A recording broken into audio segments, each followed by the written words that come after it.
Hello दोस्तों, आप सभी का स्वागत है मेरे YouTube channel VIP advance tech में। तो गाइज़ मैं आप लोगों के लिए लेकर के आया हूँ आज कुछ इंपॉर्टेंट टॉपिक्स जो एसएससी जेईई एग्ज़ाम के लिए आपके लिए काफ़ी इंपॉर्टेंट होने वाले हैं, जो टेक्निकल सब्जेक्ट के हमारे सिविल इंजीनियरिंग स्ट्रीम के लिए।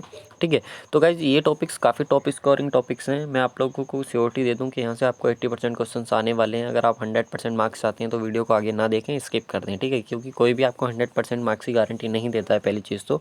ठीक है, और लेकिन हाँ, अगर वीडियो अच्छा लगे तो प्लीज़ एक बार लाइक और शेयर ज़रूर कर देना, ताकि मैं नेक्स्ट वीडियो आप लोगों के लिए और अच्छे से बना पाऊँ। ठीक है, चलो देखो भाई, सबसे पहले मैं आपको बता दूं कि इंपॉर्टेंट टॉपिक्स मेरे टेक्निकल सब्जेक्ट्स के हैं, जिसमें कि आप मेरे बारे में तो जानती हो, मेरा नाम है विपिन राठौर। चलो वीडियो को स्टार्ट करते हैं। और स्टार्ट करने से पहले गाइज मैं आप लोगों को एक सक्सेस मंत्रा देना चाहूँगा, जिसको मैंने अपनी तैयारी में फॉलो करता हूँ। मैं आप लोगों को भी सजेस्ट करूँगा कि आप उसी को फॉलो करो। ठीक है गाइज, किसी बुद्धिजीवी ने सच ही कहा है कि सिलेक्शन जो होता है ना, वो डायरेक्टली प्रोपोर्शनल होता है रिवीजन के। ठीक है, और आप सब लोग सिविल इंजीनियर हो तो आप लोगों को डायरेक्टली प्रोपोर्शनल का मतलब बहुत अच्छे से मालूम होगा। कहीं जितना ज़्यादा आप रिवीजन करने वाले हो, सिलेक्शन के चांसेस उतने ही ज़्यादा बढ़ने वाले हैं। ठीक है, तो मैं आपको सजेस्ट करूँगा कि आप इसी को फॉलो करो, आप लाइफ में काफ़ी तरक्की करोगे। ठीक है, चलो एक बार गाइज हम स्टार्ट करेंगे वीडियो को अपनी। उससे पहले मैं आप लोगों को बता दूँ कि सिविल इंजीनियरिंग में जो हमारा सिलेबस होता है वो क्या होता है, सेम होता है। ठीक है, जो पेपर 1 और पेपर 2 होता है उसके लिए सेम होता है, बट क्या होता है, जो क्वेश्चन का लेवल में डिफरेंस होता है। ठीक है, उसमें जो होते हैं हमारे वो डिस्क्रिप्टिव टाइप क्वेश्चन आते हैं, लेकिन जो पेपर फर्स्ट होता है उसमें केवल ऑब्जेक्टिव टाइप्स क्वेश्चन आते हैं। ठीक है, एक बार मैं सब्जेक्ट आप लोगों को बता देता हूँ जल्दी जल्दी। बिल्डिंग मटेरियल्स हमारा सब्जेक्ट होता है, estimation and costing and valuation होता है, सर्वेइंग हमारे पास सब्जेक्ट होता है गाइस, सॉइल मैकेनिक्स हमारे पास सब्जेक्ट होता है, हाइड्रोलिक्स एक सब्जेक्ट होता है जिसको फ्लूइड मैकेनिक्स भी बोलते हैं, ट्रांसपोर्टेशन इंजीनियरिंग होता है, एनवायरमेंटल इंजीनियरिंग होता है, और theory of structure. Guys theory of structure में आपको बता दूंगी सोम, और जो आपके पास थ्योरी ऑफ स्ट्रक्चर वाला जो स्ट्रक्चर एनालिसिस वाला पोर्शन है वो आता है आपके पास।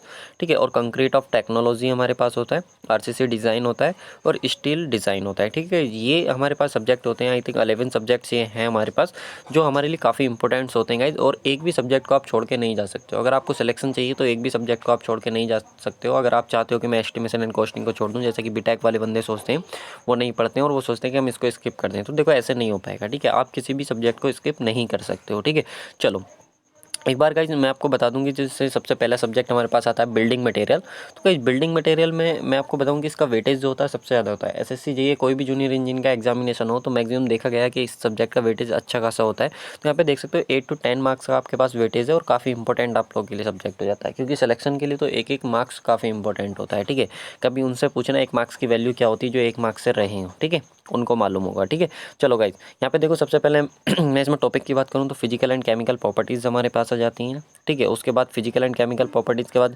क्लासिफिकेशन हो गया, स्टैंडर्ड टेस्ट हो गए, यूजेस हो गए, मैन्युफैक्चरिंग है, क्वेरिंग ऑफ मटेरियल्स हो गए। आप कहोगे सर ये किसके करने हैं? जो फिजिकल केमिकल प्रॉपर्टीज़ हैं, क्लासिफिकेशन है, स्टैंडर्ड टेस्ट हैं, यूजेस है, मैन्युफैक्चर है, ये करना किसका है? तो देखो मैं आपको बता देता हूँ कौन कौन से टॉपिक के करने हैं। बिल्डिंग स्टोन एंड एग्रीगेट के करने ही करने, सारे ऊपर के जितनी भी प्रॉपर्टीज़ लिखी हुई हैं। उसके बाद जो सिलिकेट बेस्ड मटेरियल है आपके पास, ब्रिक्स, वो करना है। ठीक है, ग्लास को आप स्किप कर सकते हो, इसको पढ़ना है। ठीक है, ब्रिक्स को जरूर पढ़ना है। सीमेंट में आपको सीमेंट जो आपका उसकी सारी चीज़ें ऊपर वाली जो लिखी हुई हैं वो सब कुछ पढ़नी है। पोर्टलैंड सीमेंट आपके पास मेन हो जाता है। लाइम मोटार आप लोगों को पढ़ना है। टिम्बर वुड बेस्ड जितने भी डक्ट्स हैं या लेमिनेट्स हैं वो सब आपको पढ़ने हैं। बिट्यूमिनियस मटेरियल्स आपको पढ़ने, ये भी आजकल काफ़ी इंपॉर्टेंट टॉपिक हो गया है गाइस, यहाँ से भी क्वेश्चन पूछे जाते हैं। ठीक है, और जो पेंट्स है वो भी आप लोगों को पढ़ना है। ठीक है, ये जितने भी इंपॉर्टेंट टॉपिक्स मेरे मुझको लगे, जो मैं कभी भी इन टॉपिक्स को कभी भी छोड़ के नहीं गया हूँ। ठीक है, जब भी मैं किसी भी एग्जाम की तैयारी किया हूँ तो इन टॉपिक को छोड़ के नहीं गया हूँ, तो मैं आप लोगों को भी सजेस्ट करूँगा कि ये टॉपिक ज़रूर पढ़ें। ठीक है, एक बार चलो गाइज नेक्स्ट चलते हैं। नेक्स्ट सब्जेक्ट आ जाता है गाइज हमारे पास जो सर्वेइंग है। सर्वेइंग में हम देख लेते हैं गाइज सर्वेइंग का वेटेज कितना होता है। तो 7 to 10 मार्क्स का आप लोगों के वेटेज है, तो काफ़ी अच्छा सब्जेक्ट ये भी हमारे लिए हो जाता है। ठीक है, और सिविल इंजीनियरिंग का काफ़ी इंटरेस्टिंग सब्जेक्ट भी होता है, क्योंकि जो इंटरव्यू वगैरह होता है उसमें काफ़ी क्वेश्चन यहाँ से पूछे जाते हैं। ठीक है, चलो एक बार गाइज यहाँ पे बात करेंगे प्रिंसिपल ऑफ सर्वेइंग, काफ़ी इंपॉर्टेंट टॉपिक है। उसके बाद बात करेंगे measurement of distance, chain surveying. ठीक है, यहाँ पे आप जो टेप सर्वेइंग है उसको स्किप कर सकते हो, लेकिन जो चैन सर्वेइंग वाला कंप्लीट टॉपिक है वो आपको पढ़ के जाना है। ठीक है, उसके बाद working of prismatic compass, compass traversing, bearing, local attraction, ये सारे टॉपिक्स आप लोगों को पढ़ने हैं। प्लेन टेबल सर्विंग काफ़ी इंपॉर्टेंट टॉपिक्स है, काफ़ी क्वेश्चन बनते हैं एसएससी जेईई में। ठीक है, उसके बाद गाइज थोडोलाइट ट्रैवर्सिंग, एडजस्टमेंट ऑफ थोडोलाइट। यहाँ से जो आपका एडजस्टमेंट ऑफ थोडोलाइट है ना, इसके कुछ टेक्निकल टर्म्स हैं वो आप लोगों को सारे पता होने होनी चाहिए, वो उनसे डेफिनेशन से क्वेश्चन बनता है, ठीक है।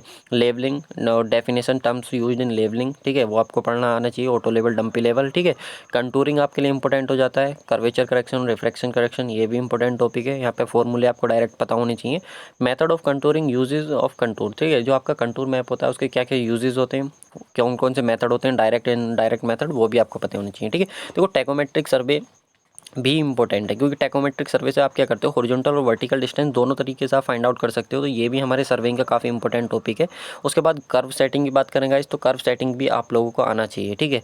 उसके बाद नेक्स्ट जो टॉपिक आता है, लास्ट टॉपिक है अर्थ वर्क कैलकुलेशन। गाइज इसमें अर्थ वर्क कैलकुलेशन से आजकल क्वेश्चन पूछे जाने लगे हैं, क्योंकि एरिया एंड वॉल्यूम का कैलकुलेशन हमको यहाँ पे करना होता है, जो या तो आप एस्टिमेशन कॉस्टिंग में कर लो या सर्वेइंग में कर लो, ठीक है। दोनों में से एक सब्जेक्ट में आपको ये पढ़ना होता है और काफ़ी इंपॉर्टेंट भी होता है, ठीक है। चलो एक बार गाइज नेक्स्ट सब्जेक्ट की बात करेंगे। देखो जल्दी जल्दी मैं आप लोगों के लिए करा रहा हूँ ताकि वीडियो ज़्यादा लंबी ना हो पाए, लेकिन अगर आपको कोई भी सब्जेक्ट या कोई भी अगर किसी तरीके का सजेशन देना है तो आप कमेंट करके मुझे बता सकते हो, ठीक है। अगर वीडियो अच्छा लगे और टॉपिक्स अच्छे लगें तो एक बार लाइक ज़रूर कर देना यार, ठीक है। तो गाइज सॉइल मैकेनिक्स की बात करें तो सॉइल मैकेनिक्स का जो वेटेज होता है वो कितना होता है, 10 to 14 मार्क्स का होता है। सॉइल मैकेनिक्स आपका कोई भी सिविल इंजीनियरिंग का सब्जेक्ट हो काफ़ी इंपॉर्टेंट हो जाता है। थोड़ा फाउंडेशन वाले पार्ट्स में आपको फाउंडेशन के यूजेस इसमें करने हैं। बाकी चलो मैं बताता हूँ और क्या क्या है। देखो सबसे पहले आता है जो फेज डायग्राम है, उससे रिलेटेड डेफिनेशंस हैं आपकी, void ratio, porosity, degree of saturation, water content, specific gravity of soil grains, unit weights हैं या फिर डेंसिटी इंडेक्स है, and inter relationship of different parameters हैं। ये सब के सब आपको पढ़ के जाने। और जो पहला जो आपका चैप्टर है ना वो काफ़ी इंपॉर्टेंट है सॉइल मैकेनिक्स का, ठीक है। उसके बाद नेक्स्ट चलेंगे गाइज, जो आपका पार्टिकल साइज जो डिस्ट्रीब्यूशन होता है वो आपको पढ़ के जाना है। इंडेक्स प्रॉपर्टीज से क्वेश्चन बनते हैं कि क्या आपके पास टफनेस होता है, क्या टरवर्ग लिमिट्स होती हैं, जितनी भी आपके पास होती हैं, प्लास्टिसिटी इंडेक्स है, ठीक है, लिक्विडिटी इंडेक्स है, वो सारी आपको पढ़ के जानी है। वो काफ़ी इंपॉर्टेंट टॉपिक आप लोगों के लिए है, ठीक है। उसके बाद परमेबिलिटी आपको पढ़ के जाना, सीपेज यहाँ से स्किप कर सकते हो, ठीक है, लेकिन परमेबिलिटी काफ़ी इंपॉर्टेंट है। परमेबिलिटी आप लोगों को पता होना चाहिए, सीरीज पैरेलल ये सारी चीज़ आपको पता होनी चाहिए, और अनकन्फाइंड और कन्फाइंड एक्यूफर से भी क्वेश्चन बनता है, ठीक है। उसके बाद इफेक्टिव स्ट्रेस काफ़ी इंपॉर्टेंट है, क्विकसैंड वाला जो टॉपिक यहाँ से आता है इफेक्टिव स्ट्रेस से, वो आप लोगों को पढ़ के ही जाना है, ठीक है। उसके बाद guys consolidation one of the most important, ठीक है, क्योंकि यहाँ से आपके कई बार डायमेंशन ही पूछ लेता है, कई बार यूनिट्स ही पूछ लेता है, कई बार रिलेशन ही पूछ लेता है कि ये बताओ कि किस किस के बीच ये ग्राफ ड्रॉ करते हैं, ठीक है। तो ये काफ़ी इंपॉर्टेंट टॉपिक आप लोगों के लिए है, सही है। उसके बाद शियर स्ट्रेंथ, तो ये तो मेन है ही, क्योंकि शियर स्ट्रेंथ में क्या होता है गाइस, आप लोगों को जो इंप्रूव करनी होती है वो सॉइल की शियर स्ट्रेंथ ही इंप्रूव करनी होती है। तो उसके लिए क्या क्या आप टेस्ट यूज़ करते हो, direct, vane shear, triaxial, या फिर कॉम्पैक्शन करते हो, उसकी डेंसिटी को आप क्या करते हो, बढ़ाते हो। तो ये सारी चीज़ें, जितनी भी चीज़ें ना, सारे के सारे इंपॉर्टेंट टॉपिक्स हैं, ठीक है। ये भी आप लोगों को पढ़ के जाने हैं, ठीक है। और गाइस जो लास्ट इसमें टॉपिक आता है वो आता है अर्थ प्रेशर थ्योरीज, जो एक्टिव और पैसिव अर्थ प्रेशर वाला है, वो भी आपको पढ़ के जाना है। और एक टॉपिक मैं अपनी तरफ से आपको सजेस्ट करना चाहूँगा, जो आपका फाउंडेशन इंजीनियरिंग वाला पोर्शन है, उसमें जो डिफरेंट टाइप्स ऑफ फाउंडेशन है ना, उनके यूजेस, उनको कहाँ पर किस तरीके की फाउंडेशन हम यूज़ करते हैं, वो भी आप लोगों को पता होना चाहिए, ठीक है। जिसमें बियरिंग कैपेसिटी भी आप लोगों की आती है कि bearing capacity of soil, plate load test, standard जो एसपीटी और सीपीटी वाले जो टेस्ट होते हैं, ये भी आप लोगों को पढ़ के जाने हैं, ठीक है। गाइस ये सारे के सारे एकदम one of the most important topics हैं, ठीक है। मैंने पढ़े थे इसलिए मैं आपको सजेस्ट कर रहा हूँ कि आपको ये टॉपिक्स, अगर आप एग्जाम देने जा रहे हो तो किसी भी हालत में इनको छोड़कर नहीं जा सकते, ठीक है। चलो नेक्स्ट बात करेंगे गाइस। नेक्स्ट हमारा सब्जेक्ट आ जाता है हाइड्रोलिक्स इंजीनियरिंग, जिसको कुछ लोग फ्लूइड मैकेनिक्स भी कहते हैं, ठीक है। चलो इसके वेटेज की बात करें तो गाइस 8 to 10 मार्क्स का वेटेज होता है, तो काफ़ी अच्छा खासा वेटेज है और काफ़ी इंपॉर्टेंट सब्जेक्ट भी है, ठीक है। गाइस सबसे पहले तो फ्लूइड प्रॉपर्टीज़ ही आता है, यहाँ से एक क्वेश्चन बनता ही बनता है, चाहे गेट का एग्जाम हो, ईएससी का एग्जाम हो, या कोई आपका जूनियर इंजीनियरिंग का एग्जाम हो, ठीक है। यहाँ से फ्लूइड प्रॉपर्टीज़ से क्वेश्चन बनता ही बनता है। जितनी भी फ्लूइड प्रॉपर्टीज़ होती हैं, density, specific gravity, unit weight, जो भी हैं सब कुछ वो आपको पढ़ के जानी है, ठीक है। उसके बाद जो आपका हाइड्रोस्टैटिक्स लॉ होता है, उसमें पास्कल लॉ बहुत ज़्यादा इंपॉर्टेंट है, ठीक है। मेजरमेंट्स ऑफ फ्लो, ठीक है, मेजरमेंट्स ऑफ फ्लो आपको पता होना चाहिए, जो आपका मैनोमीटर्स वगैरह आप यूज़ करते हो वो काफ़ी इंपॉर्टेंट है, ठीक है। उसके बाद फ्लूइड स्टैटिक्स पढ़ के ही जाना है, Bernoulli theorem and its application, जो फ्लो डायनामिक्स में आता है, ये भी इंपॉर्टेंट टॉपिक्स है, ठीक है। उसके बाद फ्लो थ्रो पाइप्स, गाइस ये भी टॉपिक्स आपको पढ़ के जाना है। वियर एंड नोचेज आपको पढ़ करके जाना है। फ्लो इन ओपन चैनल, ठीक है, OCF, one of the most important topic. अगर आप देखोगे तो पिछली बार SSC जेईई में भी कई क्वेश्चन इससे पूछे गए थे, ठीक है। अगर आप कभी भी प्रीवियस ईयर का एनालिसिस करोगे तो आपको पता चलेगा कि OCF आपके लिए कितना इंपॉर्टेंट टॉपिक है, सही है। ये भी आपको पढ़ के जाना है। वियर्स एंड नोचेज वाला ये आपको बता ही दिया, स्पिलवे, ठीक है, ये भी आपको पढ़ के जाना है। और गाइस नेक्स्ट अगर हम बात करें तो पंप्स एंड टरबाइंस, ठीक है, यहाँ से डायरेक्ट क्वेश्चन आपका पूछा जाता है, कई बार न्यूमेरिकल बन जाता है, बहुत छोटा सा इफिशियंसी के बारे में पूछ लेता है। और इफिशियंसी आप सब लोगों को पता है कि आउटपुट अपॉन इनपुट होता है, ठीक है। जितना भी आपका आउटपुट मिल रहा है, जितना आपने इनपुट दिया, उन दोनों का रेशियो लेकर 100 से मल्टीप्लाई करा दो, बस वहाँ से आपको ये सारी चीज़ें आपको पता होनी चाहिए। बहुत बेसिक चीज़ें पता होनी चाहिए, क्योंकि गाइड 30 सेकंड्स का टाइम होता है और कितना कुछ हम कर सकते हैं उसमें, ठीक है। तो ये सारी चीज़ें हम लोगों को पता ही होनी चाहिए। क्लियर है? चलो नेक्स्ट बढ़ेंगे गाइज। नेक्स्ट हमारे पास सब्जेक्ट आ जाता है। नेक्स्ट सब्जेक्ट की अगर मैं बात करूँ तो इरिगेशन इंजीनियरिंग। इसको कुछ लोग छोड़ करके चले जाते हैं कि इरिगेशन कम वेटेज का होता है, 6 to 8 मार्क्स का होता है। लेकिन देखो ये जो वेटेज है कोई फिक्स नहीं है। ये वेटेज क्या होता है आपका वेरी करता रहता है। अगर आप कहोगे 6 to 8 मार्क्स का आएगा तो ऐसा कोई फिक्स नहीं है, ठीक है। ये वेटेज आपका वेरी करता रहेगा, तो इसलिए किसी भी सब्जेक्ट को आप स्किप नहीं कर सकते हो, ठीक है। चाहे उस सब्जेक्ट के बारे में थोड़ी ही बेसिक नॉलेज लेकर के जाओ, पर आपको चाहिए ही चाहिए, ठीक है। इरिगेशन इंजीनियरिंग के बारे में बात करें तो गाइस डेफिनेशन हो गया, नेसेसिटी हो गया, फिर उसके बेनिफिट्स हो गए, इफेक्ट्स ऑफ इरिगेशन हो गए, types and methods of irrigation. ये जितने भी टॉपिक्स हैं ना इरिगेशन से रिलेटेड, वो सब आपको पढ़ के जानी चाहिए। और एक और होता है हमारे पास हाइड्रोलॉजी, ठीक है। तो हाइड्रोलॉजी से रिलेटेड मैं आपको बताऊँ मेजरमेंट ऑफ रेनफॉल, क्या क्या मेथड होते हैं, क्या क्या इक्विपमेंट होते हैं, वो सब आपको पता होने चाहिए। रेन गेज, ठीक है, रेन गेज से क्वेश्चन बनता ही बनता है। और जो आपका प्रेसिपिटेशन और इन्फिल्ट्रेशन और एवोपरेशन है, इनकी डेफिनेशंस आपको पता होनी चाहिए कि क्या होता है, ठीक है, क्या रन ऑफ वगैरह होता है, ये सारी चीज़ें, ठीक है। और एक जो आपके पास बनता है वाटर रिक्वायरमेंट्स ऑफ क्रॉप, जो आपका ड्यूटी है, डेल्टा है, बेस पीरियड है, खरीफ रवि क्रॉप से। या तो बहुत बेसिक क्वेश्चन बन जाता है, कई बार तो खरीफ और रवि क्रॉप से ही पूछ लेता है कि इनमें से बता दो कि कौन सी रवि की क्रॉप है, कौन सी खरीफ की क्रॉप है, इस तरीके से पूछ लेता है, ठीक है। तो ये भी आपको पता होना चाहिए, ठीक है।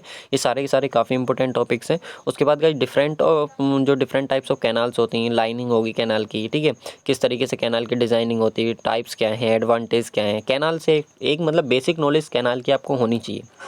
कहने का मतलब ये है कि कैनाल वाला टॉपिक आप लोगों के लिए काफ़ी इंपॉर्टेंट है, ठीक है।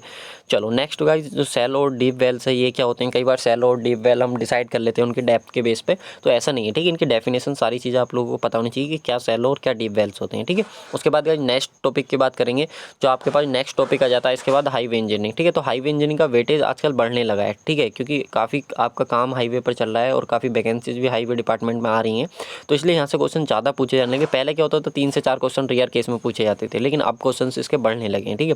तो सबसे पहला जो टॉपिक्स आता है हाईवे इंजीनियरिंग, जो क्रॉस सेक्शनल एलिमेंट्स है, वो डेफिनेशन सब आपको पता होनी चाहिए, जो कि geometric design one of the most important topic, ठीक है। हाईवे के अगर क्वेश्चन की बात करोगे तो लगभग 60% क्वेश्चन ज्योमेट्रिक डिजाइन वाले पोर्शन से ही पूछे जाते हैं। बाकी 40% क्वेश्चन बाकी का जो पोर्शन है, जैसे कि पेमेंट्स वाला पोर्शन हो गया, बिट्यूमेंस वाला हो गया, ठीक है, ये आपको पता होने चाहिए। या फिर आपका फ्लेक्सिबल रिजिड पेमेंट हो गया, जो WBM होता है वाटर बाउंड मैकाडम, और जो वेट मिक्स मैकाडम होता है, वो आपको पता होना चाहिए, ठीक है। दोनों की प्रोसेस क्या होती है, थोड़ा बेसिक नॉलेज उसके बारे में ज़रूर होनी चाहिए। क्योंकि गाइस अगर बेसिक नॉलेज होती है तो कई बार आप ऑप्शन को एलिमिनेट करके भी क्वेश्चंस को कर सकते हो, ठीक है। Bituminous construction, rigid payment, joints क्या होते हैं, ठीक है, डेवलपमेंट लेंथ क्या होती है, किस तरीके से आप निकालते हो, वो सारी चीज़ आपको पता होनी चाहिए। ट्रैफिक इंजीनियरिंग में गाइस आपको बता दूँ कि ट्रैफिक इंजीनियरिंग वैसे जो इंपॉर्टेंट टॉपिक है वो ESC के लिए ज़्यादा इंपॉर्टेंट है, बट हो सकता है कि SSC JEE में भी क्वेश्चन पूछे जाएँ, तो वहाँ पर आपको पता होना चाहिए डिफरेंट टाइप्स ऑफ ट्रैफिक क्या होते हैं, ट्रैफिक सर्वे क्या होता है, फ्लो डेंसिटी, ट्रैफिक वॉल्यूम, इन सारी चीज़ों में रिलेशन आपको पता होनी चाहिए। क्योंकि बेसिक जो सिग्नल्स हो गए, ट्रैफिक ऑपरेशन हो गई, कई बार यू टर्न का साइन दे देगा बना करके, पूछेगा कि ये किसका साइन है, ठीक है। तो ये साइन वगैरह, रोड सेफ्टी क्या होती है, क्योंकि ये बेसिक चीज़ें तो हमें सिविल इंजीनियर, हर एक सिविल इंजीनियर को ये पता ही होनी चाहिए, ठीक है। तो थोड़ी सी बेसिक नॉलेज इसके बारे में बहुत ज़्यादा जरूरी है। कई बार कुछ ऐसे डायग्राम बना करके दे देगा एग्जाम में और कह देगा कि आपसे बताइए किस चीज़ को रिप्रेजेंट करता है, ठीक है। तो वो भी आपको पता होना चाहिए, ठीक है। और गाइस नेक्स्ट आपके पास आ जाता है इन्वायरमेंटल इंजीनियरिंग, 7 to 8 मार्क्स का वेटेज है। हो सकता है इस बार वेटेज बढ़े, क्योंकि आपको पता है कि कोरोना की वजह से अब क्या है कि हमारा जो इन्वायरमेंट है वो वैसे फेवर में हो रखा है, ठीक है। सारी चीज़ें एकदम, जो पोल्यूशन वगैरह वो सारी चीज़ें एकदम क्लियर हो रखी हैं। तो ये हो सकता है कि अच्छा खासा क्वेश्चन इससे बने, क्योंकि इसमें जो आपका एक टॉपिक होता है ना एयर नॉइज पोल्यूशन, तो उसके बारे में मैं बताऊँगा। सबसे पहले आता है quality of water and sources of water supply, ठीक है। जो बेसिक टॉपिक है वो आपको पता होना चाहिए इंट्रोडक्शन में, ठीक है। जो डिमांड वाला उसको आप स्किप करोगे, ठीक है। मैं रिकमेंड करूँगा कि डिमांड वाले को आप नहीं पढ़ के जाओगे, प्री के लिए डिमांड वाले को नहीं पढ़ के जाओगे, क्वेश्चन भी आएगा तो बहुत टाइम ले जाएगा, ठीक है। बस आपको डायरेक्ट डिमांड की वैल्यू याद रखनी है, जो डिमांड वाले टॉपिक्स है कि किस चीज़ के लिए कितनी आपको रिकमेंड करी गई है, ठीक है। जो इंडियन स्टैंडर्ड है उसने कितना रिकमेंड कर रखा है वो करना है। Purification of treatment of water वो आपको करना है। Distribution of water need and sanitation वो आपको करना है। सीवेज सिस्टम, सर्कुलर सीवर और ओवल सीवर, ये आपको दो ही तरीके के सीवर करके जाने हैं, सर्कुलर और ओवल, ठीक है। बाकी का नहीं पढ़ना है ज़्यादा, मैं आपको सच कह रहा हूँ, जब बाकी का ज़्यादा नहीं पढ़ना है, बाकी की इधर उधर की चीज़ों से बचो, ठीक है। सरफेस वाटर ड्रेनेज आपको आना चाहिए। सॉइल वेस्ट मैनेजमेंट, ठीक है, क्या टाइप्स होते हैं, क्या इफेक्ट होते हैं, ये तो बेसिक भी आप लोगों को 10th-12th में आप पढ़ते ही हो। जब आप ऐसे वगैरह लिखते हो तो सॉलिड वेस्ट मैनेजमेंट कैसे करना है उतनी नॉलेज होनी चाहिए, ठीक है। लेकिन हाँ, air pollution, pollutant causes effect control, ये पोल्यूटेंट्स वाला वाला जो आपको दिख रहा है ना, ये काफ़ी इंपॉर्टेंट है। जैसे पोल्यूटेंट्स पूछे जाते हैं, एयर के क्या हैं, नॉइज़ के आपके पोल्यूटेंट्स क्या हैं, इसके हेल्थ के जो इफेक्ट होते हैं वो क्या होते हैं, ये सारी चीज़ें यहाँ से पूछी जाती हैं, ठीक है। और ये काफ़ी इंपॉर्टेंट टॉपिक्स है गाइज। और वैसे भी हमें हमारी जनरल अवेयरनेस के इंप्रूव करने के लिए ये वाला पोर्शन हमको पता ही होना चाहिए, और जीके में भी हम इसको पढ़ते हैं, ठीक है। चलो एक बार नेक्स्ट सब्जेक्ट पे बढ़ेंगे गाइज। नेक्स्ट सब्जेक्ट आ जाता है आपके पास थ्योरी ऑफ स्ट्रक्चर, जिसमें आपके 2 सब्जेक्ट काउंट होते हैं, एक स्ट्रक्चर एनालिसिस और एक सोम, ठीक है। दोनों सब्जेक्ट आपके काउंट होते हैं और अच्छे खासे नंबर्स ऑफ क्वेश्चन यहाँ से पूछे जाते हैं। देख सकते हैं 7 to 11 मार्क्स का वेटेज है, तो काफ़ी हाई वेटेज है और काफ़ी इंपॉर्टेंट भी है यार। तो मैं आपको सजेस्ट करूँगा इस सब्जेक्ट को कभी भी स्किप मत करो। और मैंने अपने चैनल पे कंप्लीट करा दिए हैं, ठीक है। जो गुप्ता एंड गुप्ता बुक है और जो आपकी RS खुरमी बुक है वो कंप्लीट करा दी है, तो आप वहाँ से जा करके उनको विजिट कर सकते हो। काफ़ी डिटेल में आपको चीज़ें दी हैं, ठीक है। तो एक बार वो चीज़ आप देखोगे ना तो पक्का इंप्रेस हो जाओगे, ठीक है। और सारी चीज़ें आपको बहुत ही पसंद आने वाली, तो एक बार जा करके विजिट ज़रूर करना, ठीक है। चलो गाइज, यहाँ पे बात करें स्ट्रेंथ ऑफ मटेरियल की, तो सबसे पहले आपके स्ट्रेंथ ऑफ मटेरियल ही पता होना चाहिए कि क्या आपकी प्रॉपर्टीज होती हैं, इलास्टिक कांस्टेंट क्या है, टाइप्स ऑफ बीम्स क्या है, ये थोड़ी बेसिक नॉलेज आपको पता होनी चाहिए, ठीक है। Determinates and indeterminate structure, determinacy and indeterminacy से एक क्वेश्चन बनेगा 1 मार्क्स का पक्का, सिंपल सा क्वेश्चन बनेगा, ज़्यादा भारी भी क्वेश्चन नहीं बनेगा, ठीक है। जो बेसिक वाले क्वेश्चन होते हैं, ठीक है। Bending movement, shear force diagram, SFD BMD, केवल 2 बीम्स के पढ़ के जाने आपका सिंपली सपोर्टेड और कैंटिलीवर और ओवर हैंगिंग, सॉरी 3 तरीके के बीम्स के आपको पढ़ के जाने, इससे ज़्यादा और कुछ पढ़ना ही नहीं है, ठीक है। जिसमें आपका जो पॉइंट ऑफ कॉन्ट्राफ्लेक्सर होता है, पॉइंट ऑफ इन्फ्लेक्शन होता है, ये सारी चीज़ आपको पता होनी चाहिए कि किस तरीके का लोड होगा तो किस तरीके का SFD BMD बनेगा, बस इतनी बेसिक नॉलेज, ठीक है, आपको पता ही होनी चाहिए, ठीक है। उसके बाद मोमेंट ऑफ इनर्शिया, यहाँ से आपको पता होना चाहिए, क्योंकि मूवमेंट ऑफ इनर्शिया रेक्टेंगुलर और सर्कुलर सेक्शन का ये आपको पता होना चाहिए बेसिक, क्योंकि गाइस यहाँ से होता क्या, सेक्शन मॉडुलस हमको निकालना होता है, और सेक्शन मॉडुलस का जो हम यूज़ करते हैं वो स्ट्रेंथ के लिए यूज़ करते हैं, तो इसलिए हमारे लिए इंपॉर्टेंट टॉपिक है। उसके बाद ट्रस, आपको कहोगे सर ट्रस भी पढ़ के जाना क्या, हाँ देखो ट्रस की बेसिक नॉलेज आपको पता होनी चाहिए, किस तरीके के जॉइंट्स यूज़ करते हैं, मेंबर में किस तरीके का फोर्स आता है, वहाँ से बेसिक क्वेश्चन पूछे जाते हैं। कई बार एक सिंपल सा ट्रस दे देगा और उसमें किसी भी मेंबर में फोर्स पूछ लेगा कि कितना फोर्स होगा, ठीक है। उसके बाद डैम्स एंड रिटेनिंग्स वॉल भी आप लोगों को पढ़नी है, ठीक है। मैं रिकमेंड करूँगा बिल्कुल पढ़नी ही पढ़नी है डैम्स एंड रिटेनिंग वॉल। अगर आपको टॉपर में आपको 80% मार्क्स चाहिए तो आपको करना ही पड़ेगा, इस टॉपिक को स्किप नहीं कर सकते हो। कई बार देखोगे तो क्वेश्चन यहाँ से पूछा जाता है, ठीक है। उसके बाद स्लोप एंड डिफ्लेक्शन काफ़ी इंपॉर्टेंट है सिंपली सपोर्टेड कैंटिलीवर बीम के लिए। उसके बाद क्रिटिकल लोड एंड कॉलम्स, ये भी आपको पता होना चाहिए। इलवर इक्वेशन वाला, टॉर्जन इक्वेशन, ठीक है, टॉर्जन और बेंडिंग इक्वेशन वाले क्वेश्चन जो वो भी आप लोग करके जाने हैं, ठीक है।